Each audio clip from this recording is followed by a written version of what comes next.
Se você alguma vez foi capturada, se você alguma vez sofreu fome de alma, se você alguma vez se sentiu num alçapão e especialmente se você tem uma compulsão por criar, é bem provável que você tenha sido ou seja uma mulher braba. A mulher braba tem, em geral, uma fome extrema por algo profundo e, muitas vezes, pode ingerir veneno disfarçado na ponta de uma flecha na crença de que ele é aquilo pelo qual sua alma anseia. Com essa frase de abertura, nós vamos dar início ao 8º capítulo do livro Mulheres que Correm com Lobos, que vai falar da preservação do nosso self, da identificação de armadilhas e arapucas e iscas envenenadas. É um capítulo bastante denso, bora lá! E vamos lá começar a falar desse 8º capítulo aí, que é um capítulo bastante longo, né? O conto nem tanto, mas o capítulo em si, a análise é bastante longa. É um capítulo que fala das armadilhas da nossa vida. E ela começa falando do que é uma mulher brava. Uma mulher braba, ela traz esse termo ali. É aquela mulher que em algum momento da vida ela já teve a sua naturalidade, ou seja, ela já foi uma mulher selvagem, ela já teve seus instintos aguçados e por algum motivo ela foi presa, ela esteve em cativeiro, ela perdeu algumas habilidades e logo na sequência ganhou a sua liberdade novamente. Isso é uma mulher brava. Qualquer animal selvagem que foi colocado em cativeiro e depois solto na mata, ele tem algumas dificuldades de se readaptar àquele local. Ele se torna, na maioria das vezes, uma presa fácil. E ela traz esse termo aqui para nós, mulheres. Se nós, mulheres, na nossa vida, hoje em dia, por algum motivo, já fomos presas em cativeiro, o que a gente considera esse cativeiro? A própria cultura que nos aprisiona, que nos domestica, alguns relacionamentos, algumas crenças, algumas famílias. Então, por algum momento, eu acredito que todas nós já estivemos em cativeiro. E agora, o que a gente está tentando fazer? Se libertar. Se libertar dessas crenças que nos aprisionam, se libertar dessa sociedade que diz o que é certo e o que não é certo a gente fazer. Só que assim que a gente sai para o nosso lado selvagem novamente, nós se tornamos presas muito fáceis. Primeiro porque a nossa intuição foi reprimida, os nossos instintos foram rebaixados durante esse cativeiro. Aí a gente sai e a gente quer experimentar essa selva novamente. Só que de uma forma a não se proteger. Existem muitas armadilhas no mundo selvagem. Muitas coisas que podem nos fisgar novamente, nos fazer se perder da gente mesma. O que seriam essas arapucas que ela traz ali, inclusive no título? Alguns relacionamentos, algumas empreitadas que são prazerosas. Todos esses chamarizes, essas armadilhas, nenhuma delas, ao primeiro momento, é uma coisa negativa. Pelo contrário, são coisas que a gente considera boa, que a gente considera prazerosas. São coisas que nos chamam a atenção. E a gente vai lá e vai ver, de repente, é uma arapuca que nos prende novamente, que nos machuca, que nos consome. Então, no comecinho ali, ela fala sobre o que é essa mulher brava. Vamos considerar que todas nós, em algum momento, já estivemos em cativeiro, em que a gente está saindo para esse mundo, se libertando para essa selva novamente. A gente precisa saber quais são essas armadilhas para poder nos proteger. E ela fala também, durante o conto, eu vou falar de alguns excessos, de algumas obsessões, de alguns vícios que servem também como armadilhas. Para isso, eu vou começar a falar do conto, que é o conto que traz ali já no começo os sapatinhos vermelhos. Ela já fala também que esse conto, em outras culturas, é chamado de As Sapatilhas do Diabo. Bem forte, eu achei um conto bastante forte, é um conto bastante sinistro, assim, e que faz a gente repensar algumas coisas. Então, vamos lá. Os Sapatinhos Vermelhos é um conto que fala de uma menina órfã que não tinha sapatos. Com o tempo, essa menina foi costurando seu próprio sapato, com pequenos retalhos de roupas, retalhos de couro. Ela foi reunindo tudo isso e com a sua criatividade, com o seu trabalho, com o tempo, ela construiu seu próprio sapatinho vermelho. Era tudo que ela tinha de mais bonito, apesar deles serem bem grosseiros, porque foi feito à mão, era tudo que ela tinha. Cada vez que ela usava os sapatinhos dela, ela se sentia muito rica, porque afinal de contas, era tudo que ela tinha. Num belo dia, ela saiu pra ir buscar comida no bosque e de repente, ela ainda era órfã, tá? Aí passou uma carruagem dourada. Prestem atenção, isso é um símbolo, né? A carruagem dourada reluzia, chamava a atenção dela. E dentro dessa carruagem saltou uma velha meio cega e olhou para essa menina e falou assim: eu quero te adotar. E ela ficou muito feliz, né? Subiu na carruagem e foi para casa da velha. Essa velha que adotou ela. Quando chegou na casa da velha, essa velha falou: meu Deus do céu, essa menina tá toda suja, que sapatos mais feios. Tirou tudo isso dela, jogou fora e queimou.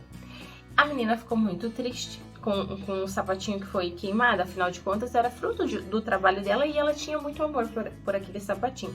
Então ela ficou muito triste. Aí a velha falou assim: eu vou te levar num sapateiro para tu escolher um sapato para você, porque daqui a pouco a gente vai fazer a sua crisma. Eu acho que era um evento de crisma. Ela tinha que ir na igreja e a velha falou assim: vamos num sapateiro. Aí traz uma outra simbologia, um sapateiro aleijado, né? E começou a mostrar os sapatos para ela e de repente ela viu brilhar um sapato vermelho reluzente na vitrine. Nada parecido com o sapatinho que ela tinha feito à mão, mas era um sapato vermelho que chamou muita atenção dela e ela estava muito sedenta por ter de novo aquele sapatinho vermelho. O que ela queria era experimentar aquela sensação de colocar os pés em algo que ela fez, mas não era isso. Só que ela viu aquele sapatinho vermelho brilhando, reluzente.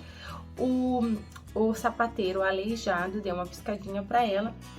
E a mulher, a velha, não vendo que era vermelho, porque ela era meio cega, a visão dela não funcionava bem, ela jamais ia permitir que a menina fosse com um sapatinho vermelho para a igreja. Então, o sapateiro deu uma piscadinha para a menina, como se entendesse que não era para contar para a velha, e, no final das contas, eles compraram o sapatinho vermelho. A menina, no dia da crisma, colocou o sapatinho, ela estava muito feliz, ela estava dançante com o sapatinho vermelho. Chegando na igreja, no dia da crisma, lá na frente tinha um segurança, um porteiro, e diz ali no conto, que é um outro símbolo, um velho soldado de tipóia, algo que imobiliza o corpo novamente, né? E ele também deu um sorrisinho para ela e ela entrou. Quando ela entrou na igreja, ela entrou saltitante, dançando. Todo mundo olhou para aqueles sapatos vermelhos, chamava muito a atenção.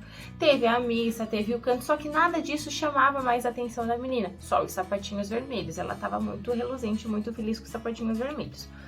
E aí, todo mundo começou a ver aquele sapatinho vermelho que chamava muita atenção. Ao sair da igreja, a velha já sabia que aquele sapatinho era vermelho e quis dar talvez uma bronca na menina, só que a menina não parava de dançar, os sapatinhos vermelhos não permitiam que ela parasse de dançar, de saltitar, de pular. Sei que no final ali dessa situação, a menina levada por aqueles sapatos, eu dançando, até que o cocheiro conseguiu pegar a menina e assim eles com muita força tiraram os sapatinhos que estavam fazendo ela dançar obrigatoriamente do pé dela. Beleza, ela ficou triste, ela ficou chorosa e a velha colocou esses sapatinhos em cima de um guarda-roupa, sei lá, e falou assim: eu não quero nunca mais que você pegue esses sapatinhos vermelhos, eles não são bons pra você. E beleza, passou-se um tempo, a menina muito triste porque ela não tinha mais os sapatinhos vermelhos e passa um pouquinho da história e fala que a velha adoece, a velha fica mal, né, e a velha morre. Nesse meio tempo, a menina se lembra do sapatinho em cima do guarda-roupa, que a velha mandou não pegar, mas a velha estava doente, então ela foi lá e pegou e colocou esse sapatinho no pé. Assim que ela pegou esses sapatinhos, ela colocou eles no pé e eles já saíram dançando. Ou seja, ela continua sendo levada pelos sapatinhos. Daí ela entendeu que, peraí, não é isso que ela quer. Se ela queria ir para a direita, o sapatinho levava ela para a esquerda. Se ela queria rodopiar, ele andava em linha reta. Ou seja, totalmente o oposto do desejo dela. E ela começou a entrar em desespero. Então o sapatinho saiu para as ruas dançando com ela e foi até a entrada da igreja, que tinha esse soldado lá que deu um sorrisinho para ela. E tinha também ali, eu acho que fala de um espírito que a amaldiçoou e falou assim: não era para você ter usado esse sapatinho vermelho, agora você vai dançar, rodopiar até a sua alma cansar, até você virar um fantasma, ou seja, amaldiçoou a menina e ela pedindo misericórdia, por favor, me tirem os sapatos de mim, ninguém quis ajudar ela. E o sapatinho continuou dançando, foi para a floresta, até que ela meio que se direcionou para casa de um carrasco. E chegando na casa desse carrasco, ela implorou para ele, por favor, me ajude a tirar esses sapatos, porque eles estão me dominando. O carrasco cortou a tira do sapatinho, não conseguiu tirar eles do pé, eles continuavam fazendo com que a menina rodopiasse, pulasse, levando ela, ou seja, fazendo tudo contra a vontade dela, não davam paz.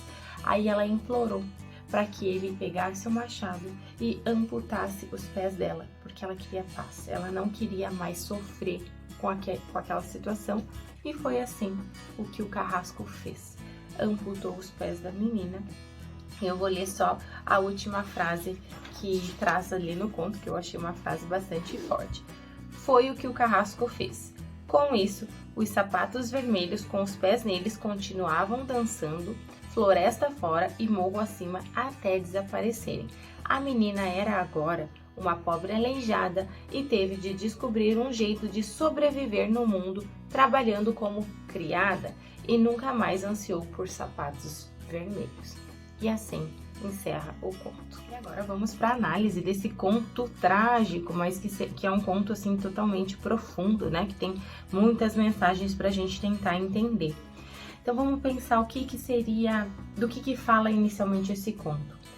Da perca do nosso self, da perca da nossa essência, da perca daquilo que a gente tem de mais verdadeiro dentro de nós mulheres. E também fala do prejuízo disso, o que acontece com essa mulher que se perde, porque ela tem fome de algo. A menininha tem fome de ter um sapatinho vermelho novamente, mas talvez não um sapatinho vermelho qualquer. A fome dela é de sentir que ela construiu algo. A fome dela é dela ser participante nesse processo de construção, de amarração, de costura do próprio destino. Quando ela colocava os pés no sapatinho vermelho, ela se sentia viva, ela se sentia rica, mesmo ela não sendo rica. Aí o que aconteceu quando isso foi perdido, foi jogado fora? Ela sente vontade de sentir aquilo novamente e ela tenta substituir com qualquer coisa, com qualquer sapatinho vermelho. Mas a gente bem sabe pelo conto e pelas nossas vidas que quando a gente tem fome de algo, não é qualquer coisa que substitui. Mesmo que aparentemente a gente acha que sim. Quanta gente tem fome de um amor verdadeiro? Quantas de nós tem fome de um relacionamento profundo? E o que a gente faz ao buscar esse relacionamento profundo?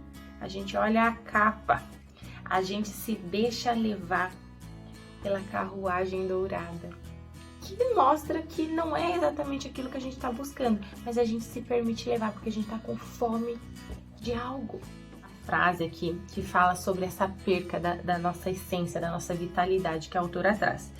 A perda dos sapatos vermelhos feitos à mão representa a perda da vitalidade passional e da vida que a própria mulher projetou para si, aliadas à adoção de uma vida domesticada em excesso. Isso acaba levando à perda da nossa percepção aguçada, que induz aos excessos, a perda do pé, a plataforma sobre a qual pousamos a nossa base, um aspecto profundo da nossa natureza instintual que sustenta a nossa liberdade.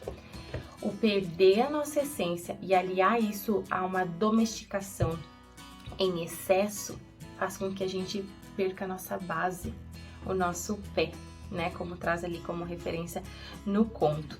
Então vamos falar dessa história analisando para nossa vida.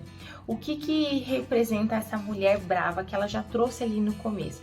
Seria essa criança ali do conto que em algum momento ela já teve no modo natural, no modo selvagem, a construção dos sapatos.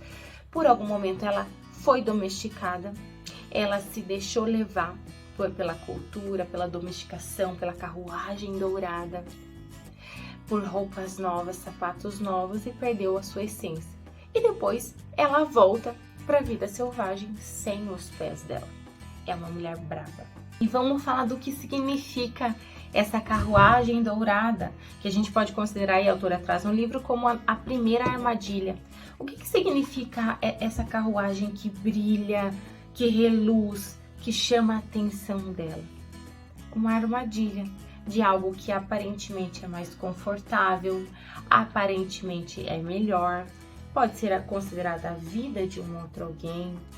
A que preço? Olha o preço que essa menininha desse conto pagou por ter se permitido entrar nessa carruagem dourada, que nada mais é do que uma gaiola. Uma frase do livro diz assim: o ato de subir na carruagem dourada da velha senhora nesse ponto é muito parecido com a entrada numa gaiola dourada. Ela supostamente oferece algo mais confortável, menos estressante, mas na realidade sua função é de cativeiro. Quantas de nós já caímos nessa armadilha de entrar numa gaiola dourada? De abrir mão de algumas coisas da nossa essência para poder adentrar algo mais confortável, menos estressante, mas a um preço bem grande.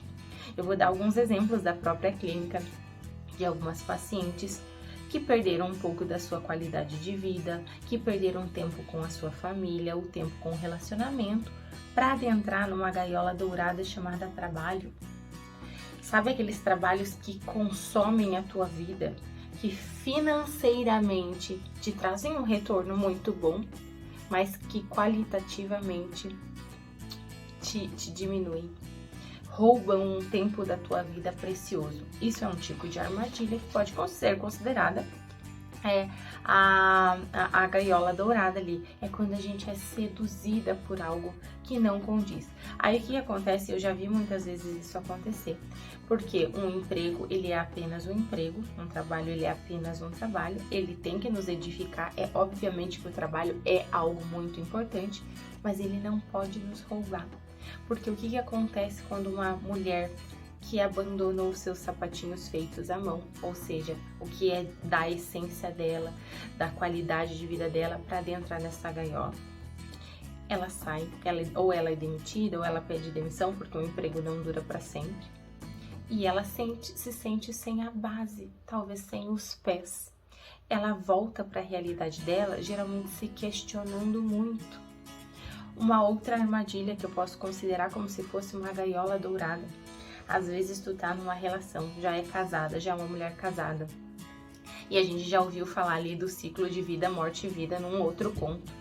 E uma mulher tá num casamento com uma pessoa que é digna do amor dela, só que tá passando por essa fase da morte, tá passando por dificuldades no casamento, tá passando por dificuldades na sua vida amorosa, na sua vida enquanto casal, enquanto família.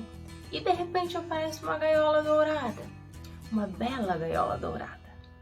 Alguém que faz promessas, alguém que não convive com você diariamente para poder passar junto com você com seus problemas.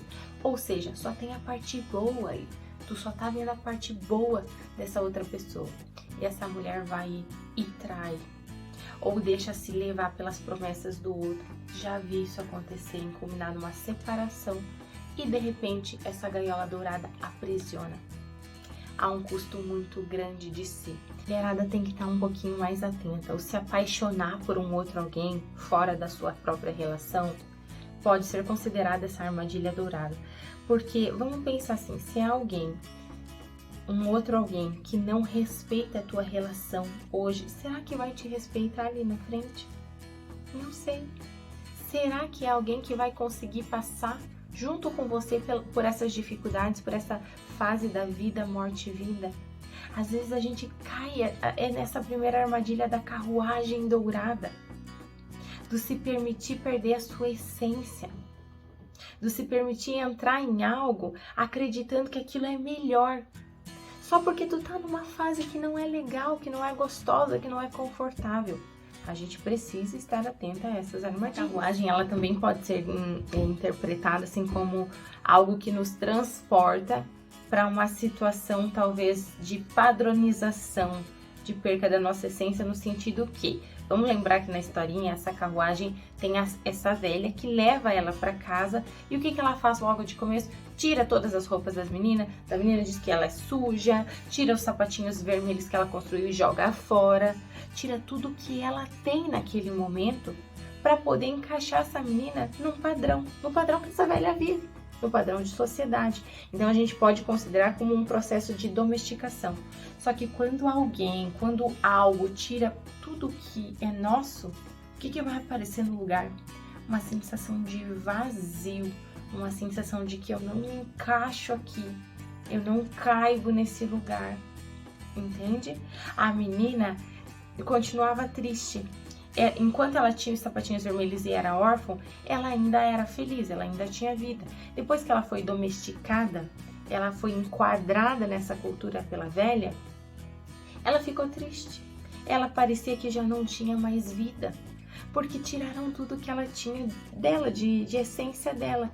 E aí sim que ela entra nesse estado de fome, é esse vazio aqui dentro que vai gerar esse estado de fome, de querer de volta aquela sensação da construção do sapatinho, da construção dos seus projetos, da sua própria vida. Quando tudo lhe for tirado, você vai querer voltar para a mesma sensação talvez que você tinha anteriormente. Sabe aquela frase que fala assim: os dias de luta lhe parecerão os dias mais belos? É pura verdade, porque os dias de luta é a tua essência que está lutando. São as suas batalhas, não é a batalha de um outro alguém. De repente, alguém te coloca numa condição que para aquela pessoa é muito mais confortável. Só que tu tá enquadrada, tu tá presa. Não tem mais nada seu ali. A menininha tá com belas roupas, tá numa casa agradável e ainda assim ela não se sente feliz. Ela tem esse vazio que vai empurrar ela a buscar de forma obsessiva, talvez, essa sensação de ter os sapatinhos vermelhos novamente. Vamos lembrar que essa velha da carruagem era uma velha meio cega, que não enxergava direito. Talvez a gente pode interpretar como alguém já imerso na cultura, alguém que se perdeu já de si, é alguém que já é domesticada, então ela é meio cega. Talvez ela não entenda esse desejo da menina por viver por esses sapatinhos vermelhos. Tanto que ela já coloca a menina na igreja. E o que essa igreja representa? Regras, cultura.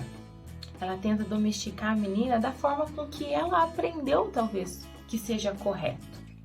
Estar enquadrada nas regras, estar enquadrada nessa cultura. É isso que representa essa velha cega.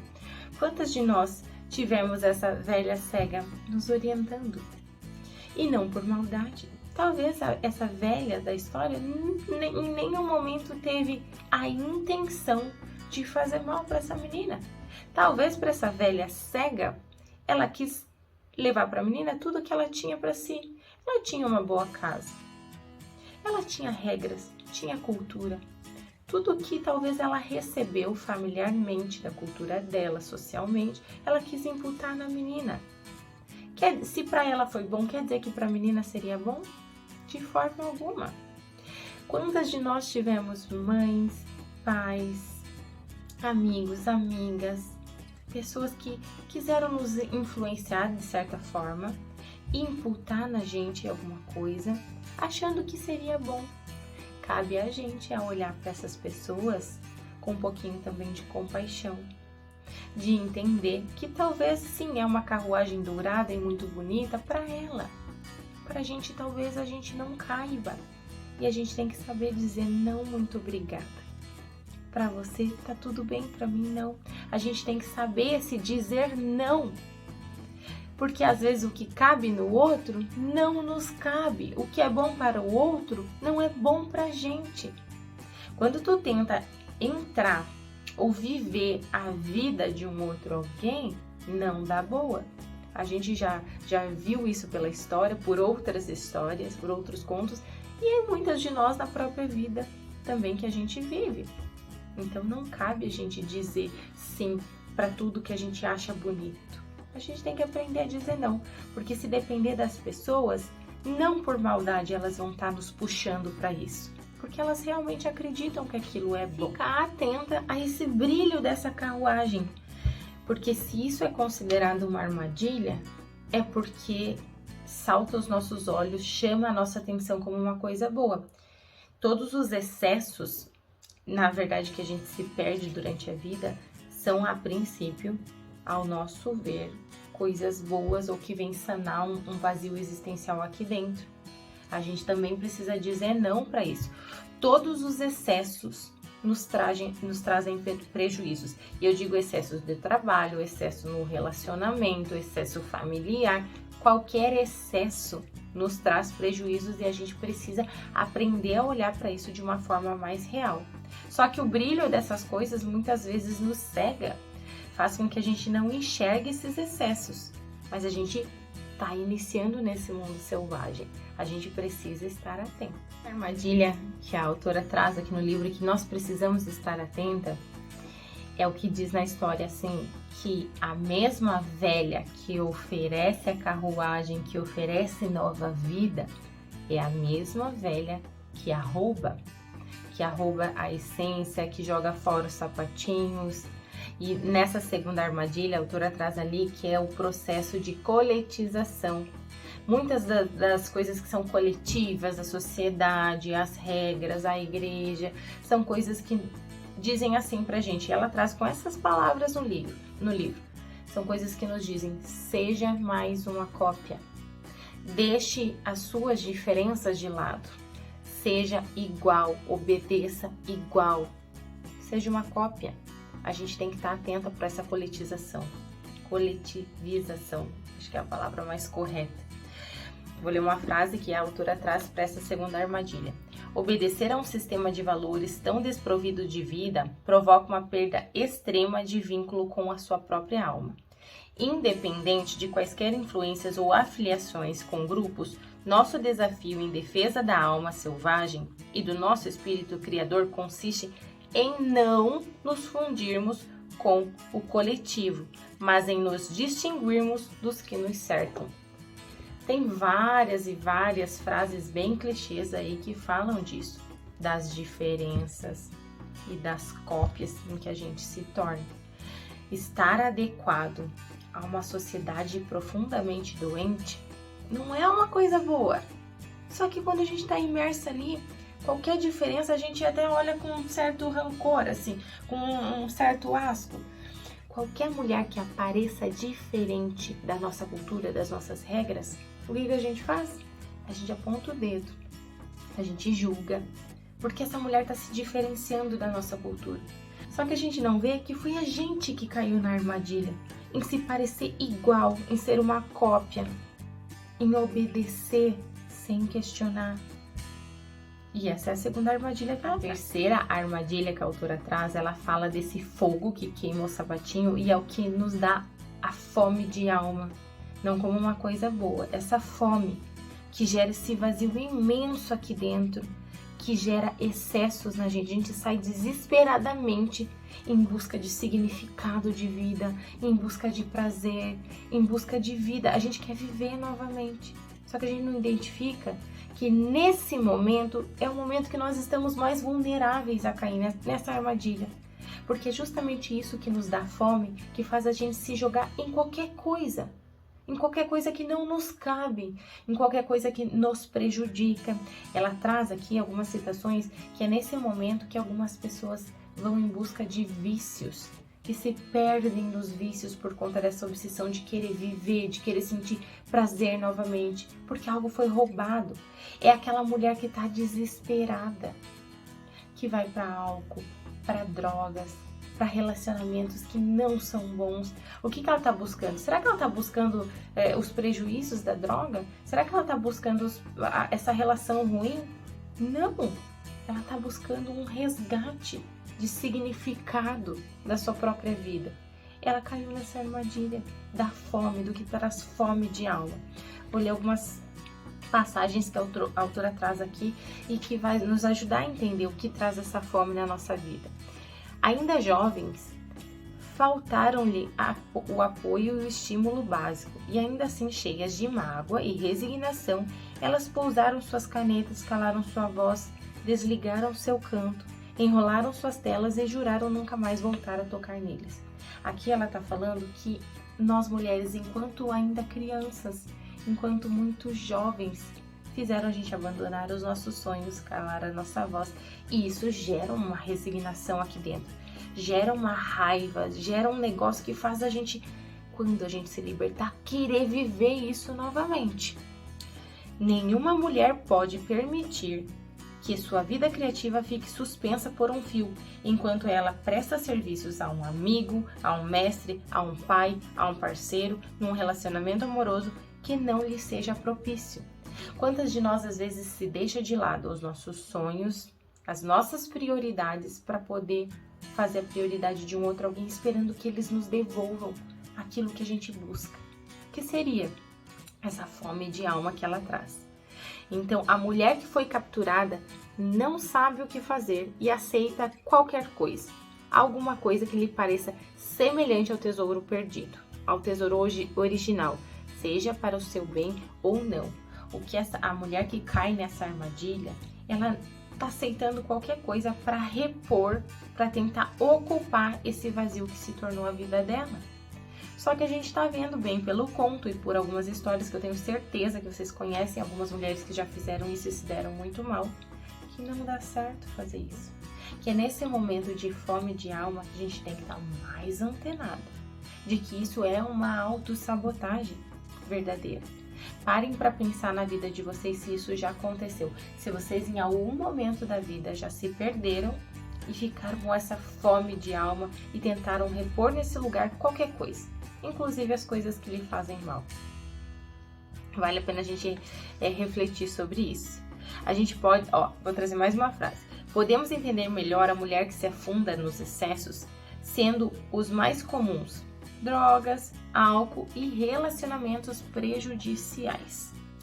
Um processo semelhante ocorre quando uma mulher foi capturada e submetida à fome. De repente, sentindo-se livre para ir e vir, fazer e ser, ela corre o risco de se entregar a excessos irresponsáveis e de se sentir no direito de fazê-lo.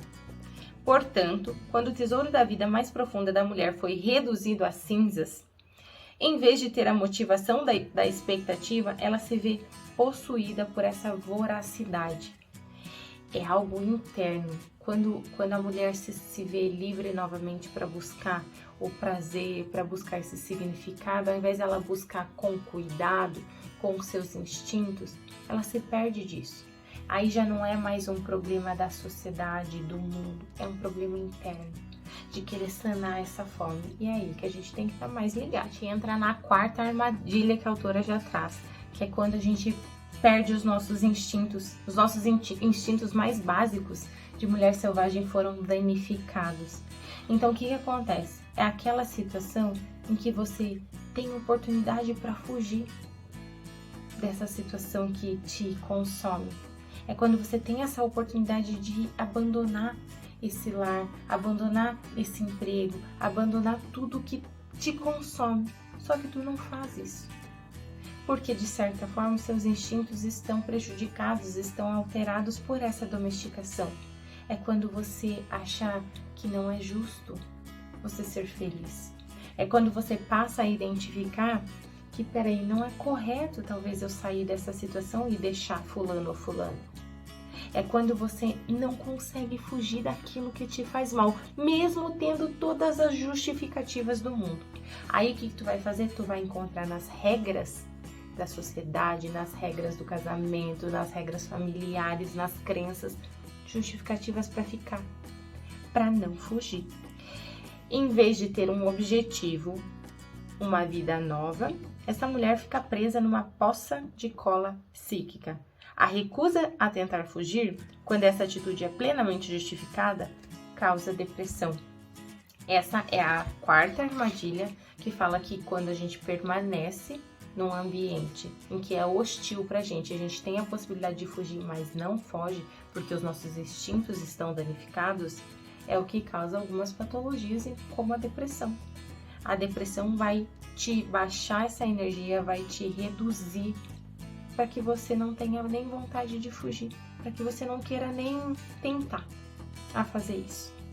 essa é uma armadilha. Você tem que identificar se os seus instintos estão realmente prejudicados. Se você não está oferecendo justificativas para permanecer numa situação que te causa mal. Essa é uma armadilha bastante comum. A gente também não precisa ficar desesperada, porque a gente tem como identificar isso. E a autora traz ali no finalzinho dessa armadilha número 4, que a gente deve recuperar esses nossos instintos. E a recuperação do instinto ferido começa com o reconhecimento de que a captura ocorreu. Primeiro você tem que ter a consciência, e eu falo nas terapias, a consciência ela nos liberta, ela não nos tira o fato, não nos tira a dor, mas ela nos traz essa consciência de que aí sim é uma escolha. Então primeiro a gente tem que fazer o quê? Reconhecer que essa captura ocorreu. Em qual momento da tua vida essa captura ocorreu? Qual foi a gaiola dourada que fez você cair nessa situação? Há quanto tempo você está capturada? De que uma fome de alma se seguiu, de que os limites normais de insight e proteção foram perturbados. A gente também precisa dessa consciência de que o nosso instinto foi ferido, que a gente não está sóbria, que a gente não está raciocinando bem em permanecer numa situação hostil. É preciso reverter o processo que causou a captura da mulher e a consequente fome. Ou seja, o que seria essa reversão?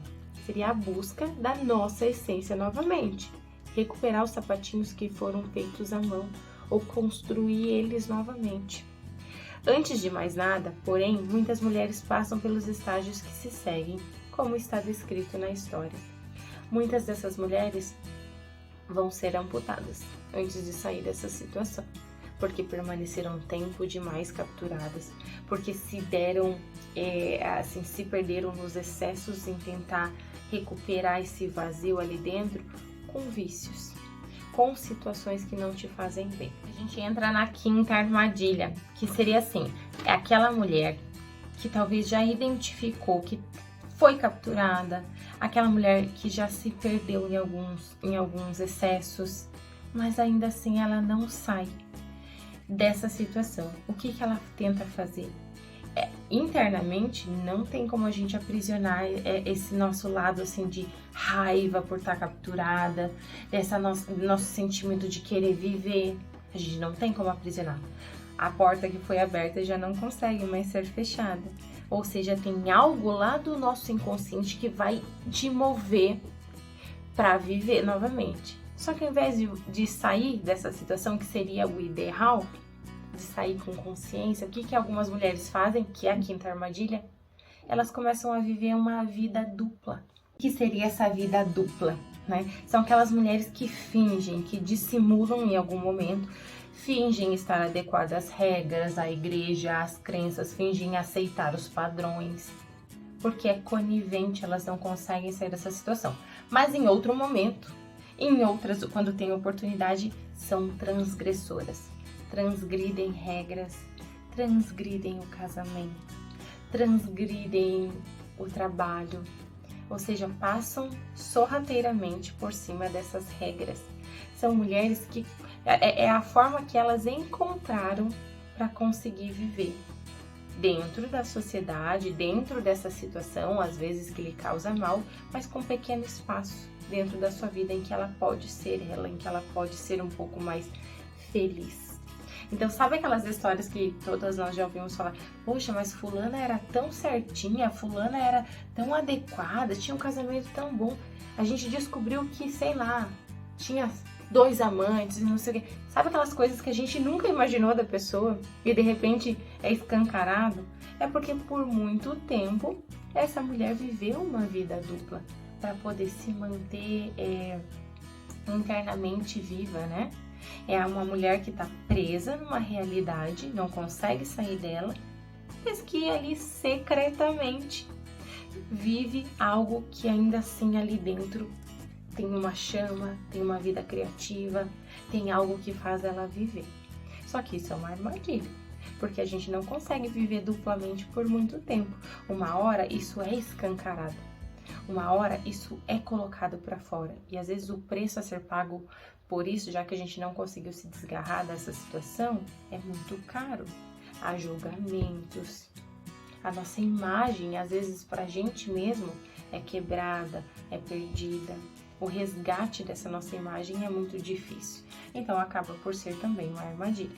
Para escapar desse caminho polarizado, a mulher tende a abandonar a simulação, essa vida dupla. Esconder uma vida interior falsa nunca funciona. Nunca. Ela sempre explode pela lateral do pneu, quando menos esperamos. Aí é a desgraça para todos. É melhor que despertamos, que nos levantemos, por mais canseira que seja a nossa plataforma, e vivamos com mais intensidade possível, da melhor maneira possível, deixando de lado a ocultação de falsos substitutos. Esperemos pelo que seja realmente significativo e saudável para nós. Aqui eu me recordei de algumas situações vistas em consultório. Eu tenho mulheres, assim, pacientes, já tive também, com um desejo muito grande de poder se relacionar verdadeiramente com alguém, de alguém que reconheça o seu valor, de alguém que te coloque em primeiro lugar, ou seja, de alguém que te olhe como alguém digna. E até aí tá tudo bem.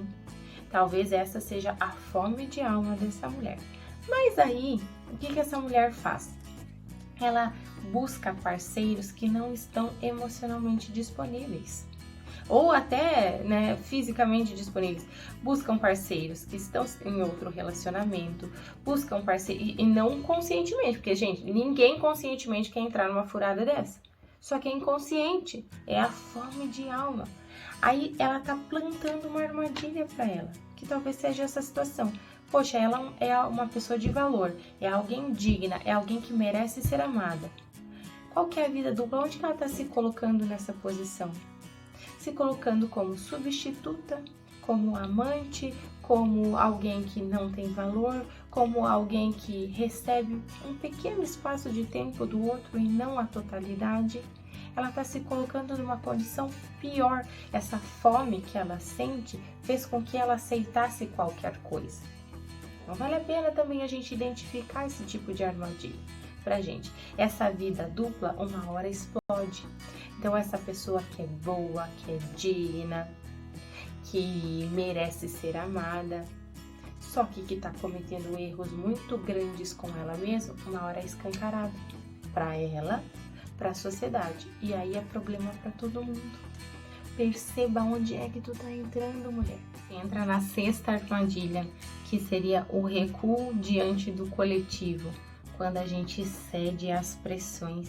Às vezes você tem bastante consciência das suas diferenças, por vezes você admira as suas diferenças, a sua força, o não estar totalmente ajustada a essa sociedade, a padrões, a regras, mas por pressão você cede. Só que não tem como, e a autora traz isso no livro, não tem como você ceder a essas pressões sem se deixar morrer um pouquinho por dentro. Não tem como você se enquadrar num padrão sem você se modificar, sem você deixar algumas partes suas fundamentais de lado. E isso, de certa forma, tira um pouquinho da nossa energia vital, da nossa criatividade.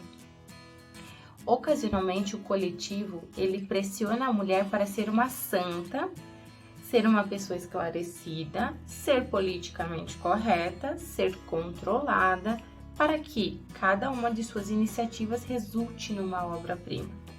Se a gente recua diante do coletivo, cedendo às pressões do sentido e do conformismo irracional, estaremos protegidas do isolamento, mas, ao mesmo tempo, estaremos também traindo nossas vidas selvagens e as colocando em risco. Por muitas vezes a gente cede essas pressões por medo de ficar só, por medo de não ser aceita, por medo de ser rejeitada, e a gente cede.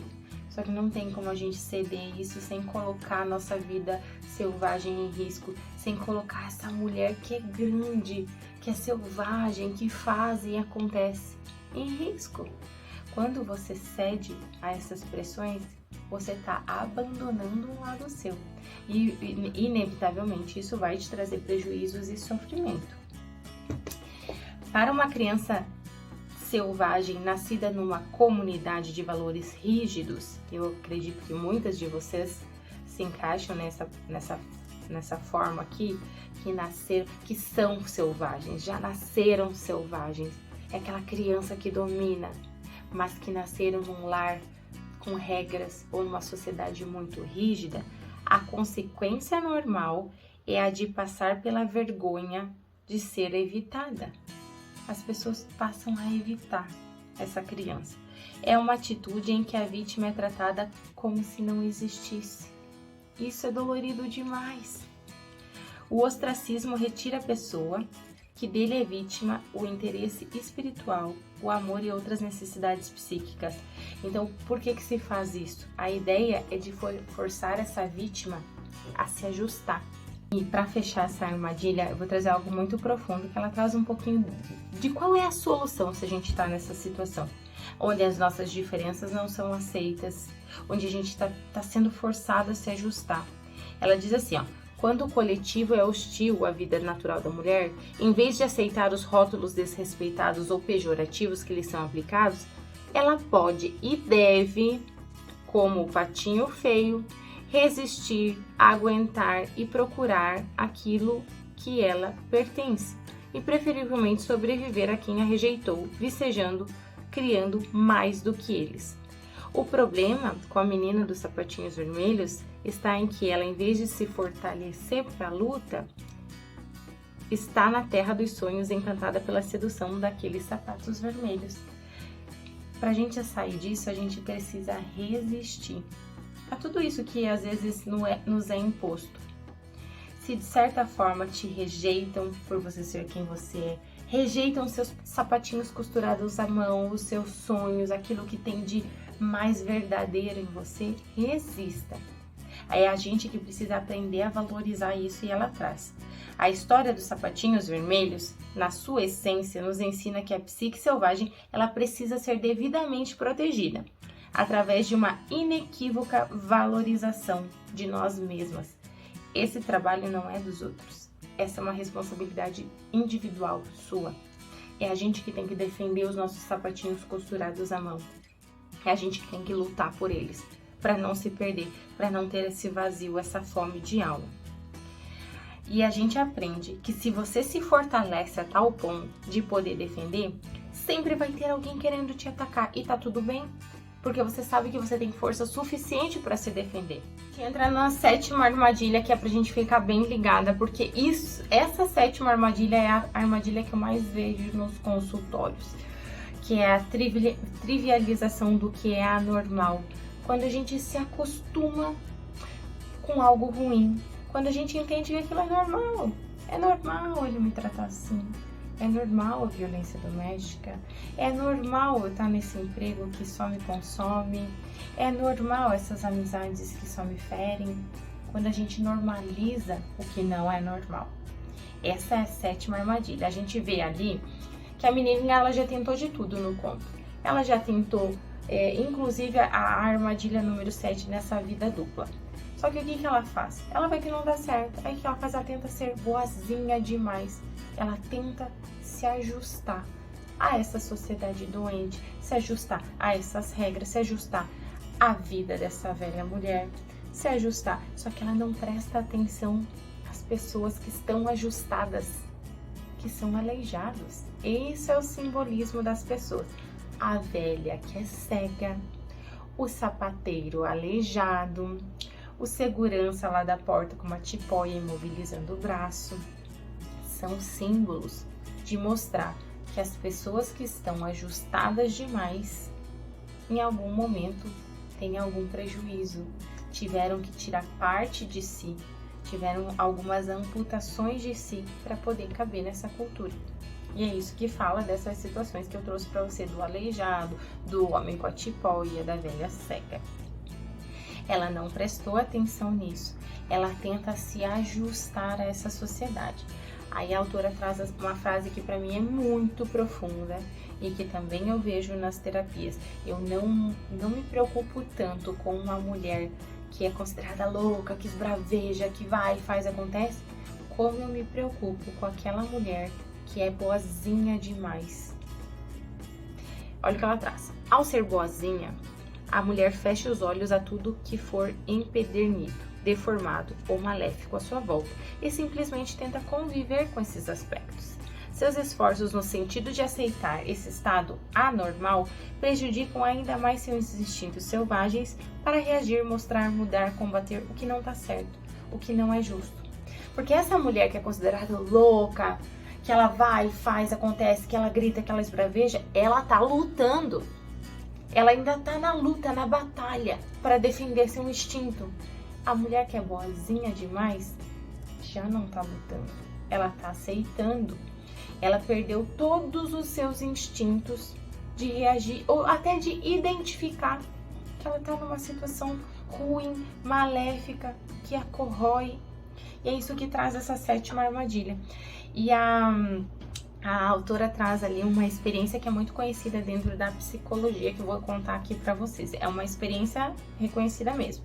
Então, alguns cientistas colocaram um cão numa gaiola de ferro e de um lado dessa gaiola ele recebia alguns choquezinhos. Nada que gerasse traumas, assim, mas choquezinhos que incomodavam. Esse cachorro, conhecendo a gaiola, ele ia pro lado que tinha choque e ele já percebia que tinha choque, então ele se adaptou a essa situação e ficava só no lado que não tinha o choque da gaiola. Tá, essa é a primeira parte. Segunda parte, os cientistas inverteram o lado da gaiola que tinha choque. De repente, ele ficou um pouquinho confuso, mas ele logo se readaptou e entendeu que era o outro lado que não dava choque. E permanecia nesse outro lado e não ia para esse outro que dava choque. Essa foi a segunda parte. A terceira parte foi quando o choque, esse choquinho que incomodava, existia na gaiola toda. Na gaiola toda. Então ele ficou confuso, ele ia de um lado para o outro, ele tentou se readaptar, ele tentou fugir. E de repente, ele parou, deitou no meio da gaiola e ali ele permaneceu. Ele se acomodou. Ele entendeu que não adianta mais a luta. Ele entendeu que não adianta mais a tentativa de tentar encontrar um lugar que não dê choque. Ele desistiu. Essa é a outra parte da pesquisa, mas a parte principal e a última, que é essa que a gente encontra nos consultórios, que é assim. Na última parte da experiência, eles abrem a gaiola, deixam livre para o cachorro sair. E o cachorro não sai. O que é interpretado? Que o cachorro ele já perdeu as esperanças, que qualquer lugar que ele vá, ele vai receber o mesmo choquinho. Então ele se acomodou naquela situação que é maléfica para ele, que é ruim para ele, ele vai permanecer lá.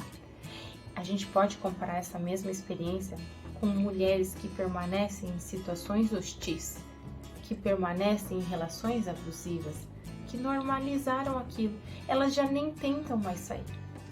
Porque elas talvez entendam psicologicamente ou até inconscientemente que lá fora dessa relação, fora desse ambiente hostil, é igual.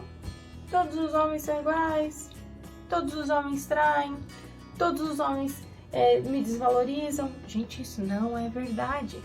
Mas no entendimento dessa mulher, por ela viver nessa situação, ela se ajustou a isso. E essa é a armadilha, é você não se ajustar, é você não normalizar o que não é normal. E eu tô dando um exemplo de relação, mas isso acontece com empregos, com família, com amigos, com situações em que a gente normaliza algo que nos prejudica. Não, a gente precisa continuar tentando. Vou ler uma frase que ela traz aqui. A trivialização do anormal faz com que o espírito, em circunstâncias normais, saltaria para corrigir a situação, ele se afunde no tédio, na complacência e acabe, como a velha senhora, na cegueira. Essa violência contra a mulher, e eu não estou só falando da violência física, da violência psíquica, faz com que ela se acomode. E assim como o cão da jaula, entenda que nenhum outro lugar vai ser diferente. E aqui ele fala assim, ó, que os cientistas eles esperavam que o cão saísse dali correndo, mas ele não fugiu. Assim como a mulher, quando acontece de fato algo, sei lá, que vai tirar ela dessa situação. O próprio parceiro às vezes encerra a relação com ela e ela tá nessa relação hostil faz um tempo. Ao invés dela se sentir liberta, porque ela não conseguiu encerrar a relação, o que ela faz? Ela implora por essa volta. Ela tenta retornar para essa relação. Ela tenta retornar para essa violência psicológica, porque ela está adaptada, ajustada a condições hostis. A partir dessa experiência do cachorro, os cientistas levantaram a hipótese de que quando um animal, e animal a gente está falando do ser humano também, quando um animal é exposto à violência, ele apresentará a tendência a se adaptar a essa perturbação. Para sair dessa situação, gente, só tem uma forma, é recuperar esse instinto dessa mulher que foi perdido. É trazer essa recuperação, essa consciência, esse olhar. E às vezes são outras pessoas que podem nos ajudar a enxergar isso, a nos ajudar a recuperar o nosso instinto, a nossa essência, ajudar a gente a entender que sim, a gente tem condições suficientes para a gente costurar o nosso sapatinho vermelho de volta. E que não são todos os homens que são iguais, não são todos os empregos que são sanguinários, que querem o nosso tempo, a nossa vida, a nossa alma. Que não são todas as amizades que são falsas, que não são todas as famílias que são desajustadas, que tu não precisa replicar isso na sua vida. Você precisa entender que a tua mente está doente o suficiente para estar ajustada nessa situação.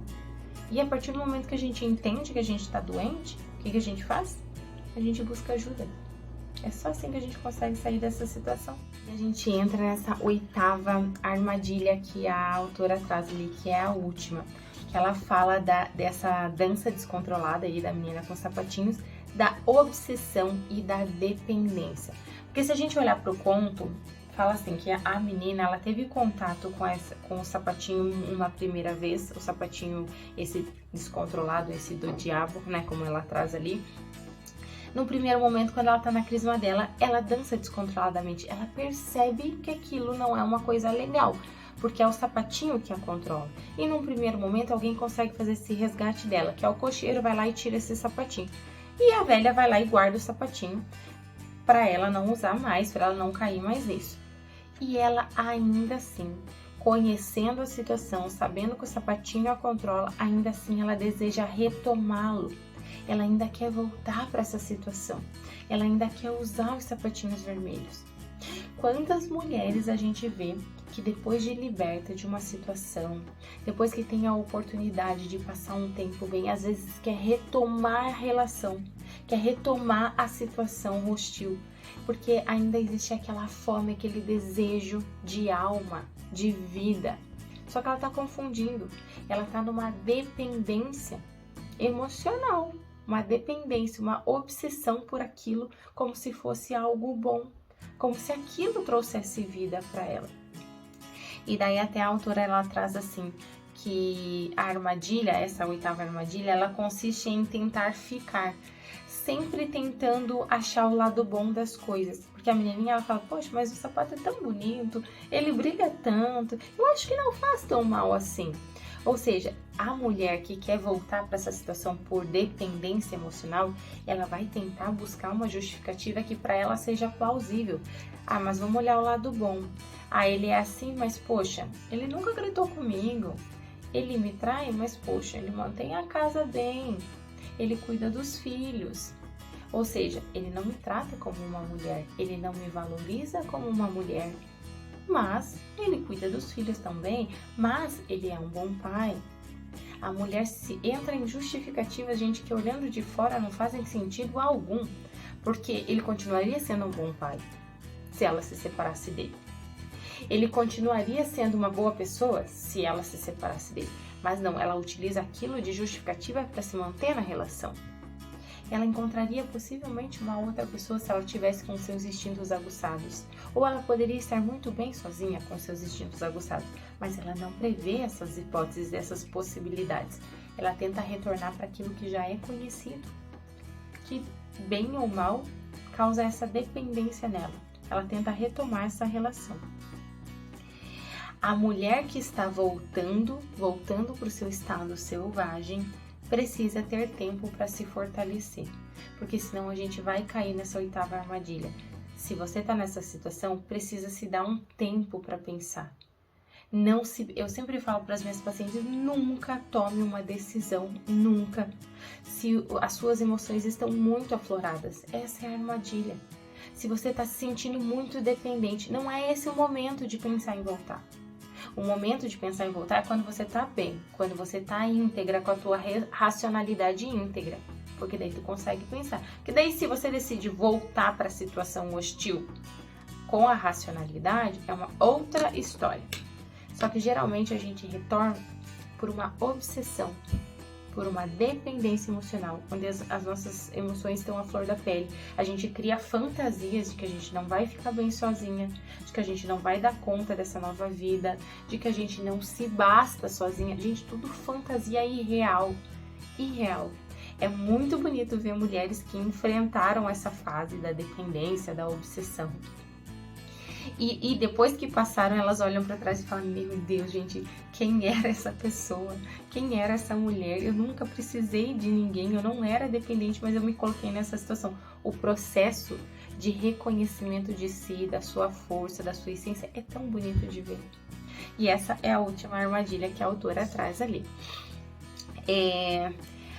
Ela traz assim também, a dependência começa quando a mulher perde a vida feita à mão e cheia de significados, e passa a ter uma fixação em resgatar, de qualquer forma, a qualquer coisa que lembre essa vida. E para fechar esse conto, a autora fala assim, dessa tentativa final de tirar os sapatos, quando a mulher se dá conta de que, peraí, eu tô sendo controlada, eu não tô sendo eu mesma, que é quando ela sai descontrolada, ela pede pelo amor de Deus, por misericórdia, para alguém ajudar ela. Ninguém ajuda. Então ela vai para alguém com coragem o suficiente para amputar os pés dela, que é algo assim, alguém com coragem o suficiente para arrancar ela dessa situação. A autora fala que quando a gente se dá conta, tem 2 tipos de mulheres, assim, 2 perfis. Tem aquelas mulheres que de repente elas podem entrar num estado depressivo, elas podem ter tendências suicidas, elas podem ficar na cama por muito tempo, elas podem querer se recolher. Esse é um perfil de mulher quando ela se dá conta que ela permaneceu muito tempo nessa obsessão, nessa dependência e ela quer sair e ela não está conseguindo. Um outro tipo de mulher que é muito mais comum, a autora traz, é o fato da mulher ficar entorpecida. É aquela que ela não se sente bem nem mal, que ela fica entorpecida, ela vai só vivendo. Ela vai vivendo não, porque isso não é vida, né? Ela vai sobrevivendo, ela vai levando e ela apenas não sente mais nada. Ela nem sente que ela tá viva. Esse é o tipo mais comum. E aí que ela fala que essa é a parte mais difícil, é de se separar desses sapatinhos vermelhos, é de se separar dessa situação que te faz mal, né? E essa dor, ela chega quando a pessoa se vê já separada desses sapatinhos. Quando a mulher sai da situação que é hostil, a dor certamente virá. Porque ela se viu imersa, ela já se perdeu algumas vezes. Então, certamente é uma dor que você tem que estar preparada para enfrentar. Essa dor vai vir. Mas a autora traz também uma frase muito bonita que eu quero ler para vocês. Essa separação é, porém, a nossa única esperança. Ela vem repleta de bênçãos incondicionais. Os pés vão crescer de novo. Vamos descobrir nosso próprio caminho. Vamos nos recuperar. Um dia vamos voltar a correr, saltar e pular. Quando isso acontecer, a nossa vida feita à mão estará pronta. Nós a assumiremos e nos enchemos de espanto por termos tido a sorte de ter mais uma oportunidade. A gente precisa de coragem para enfrentar essa dor. E aí a autora traz assim que pra gente voltar a andar, pra gente se recuperar desse nosso instinto que tinha sido perdido, a gente vai ter que lutar por isso. Aí ela traz assim que para nossa vida atual, não é demais tirar 1 ano ou 2 para avaliar os nossos ferimentos. A gente está saindo ferida, seja da relação, do emprego, da situação que te causou mal, da situação que te aprisionou. Você está saindo ferida, você está sentindo dor. Então, por que não tirar um tempo para você? E ela fala desse 1 ano, 2, para avaliar os sentimentos, os ferimentos, procurar orientação, fazer terapia, ministrar os medicamentos, meditar sobre o futuro. 1 ano ou 2 é um tempo limitado. Entenda que tu vai precisar desse tempo para você, para depois você voltar a viver, não a sobreviver, a viver novamente a sua vida costurada à sua mão. Ela traz ali para fechar isso, né? Para fechar essa parte assim de a gente ter que voltar a construir a nossa vida, porque muitas de nós podemos ficar nesse momento, né? Que a gente tá tentando segurar, se martirizando. Por que que eu fui aprisionada? Por que que fizeram isso comigo? Olha como é que eu tô agora com os pés amputados, né? Metaforicamente, ou seja, sem chão, sem base. Muitas de nós pode fazer isso, mas também é um tormento para nossa alma.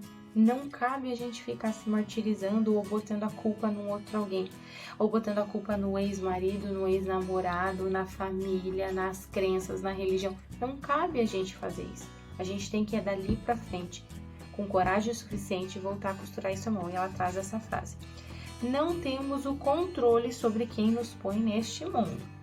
Não podemos influenciar a fluência com a qual nos criam. Não podemos forçar a cultura a se tornar mais hospitaleira instantaneamente. No entanto, as boas notícias consistem em podermos reviver as nossas vidas, mesmo depois das feridas, mesmo num estado feroz, mesmo que estejamos em cativeiro. A gente pode, a gente deve fazer isso. Entender que assim como um animal ferido sai para a selva e ele se recupera e ele sobrevive, a gente também pode fazer isso. A gente não precisa sair para a selva ferida e ficar olhando, botando a culpa no cativeiro. A gente pode reconstruir, ressignificar relacionamentos, ressignificar a sua própria vida. A autora aqui, ela também traz um último adendo, que nessa fase de cura, nessa fase que você está trabalhando muito para tentar se recuperar, para refazer sua vida, para ressignificar a sua vida, é muito comum que você acabe se aproximando de pessoas que já viveram isso ou que já passaram por algo muito parecido. Só que a gente tem que tomar muito cuidado, porque isso também pode se tornar uma armadilha. É fácil você se perder em um outro alguém que só reclame, que só se martirize, que ainda não conseguiu evoluir, que crie condições para si próprio, só que você tá nessa junto, de achar que você não consegue ir para frente. A gente precisa se cercar de pessoas que nos ajudem a olhar para frente, que nos apoiem, que nos ajudem a seguir, a dar um passo adiante. E a autora traz isso ali, numa frase: se você estiver lutando para fazer algo a que dê valor, é importantíssimo que se cerque de pessoas que te deem apoio inequívoco ao seu trabalho. É tanto uma armadilha quanto um veneno ter supostos amigos que sofrem dos mesmos males, mas não têm nenhum desejo verdadeiro de se curar. Cuidado com isso, para não se juntar com alguém que está sofrendo da mesma coisa, mas que não está verdadeiramente tentando evoluir. Isso para você pode ser considerado uma outra armadilha. Só para fechar esse capítulo, que eu acho que ele é profundo, que ele é longo, uma lição que ela diz assim: se você quiser reconvocar essa mulher selvagem, recuse-se a ficar no cativeiro.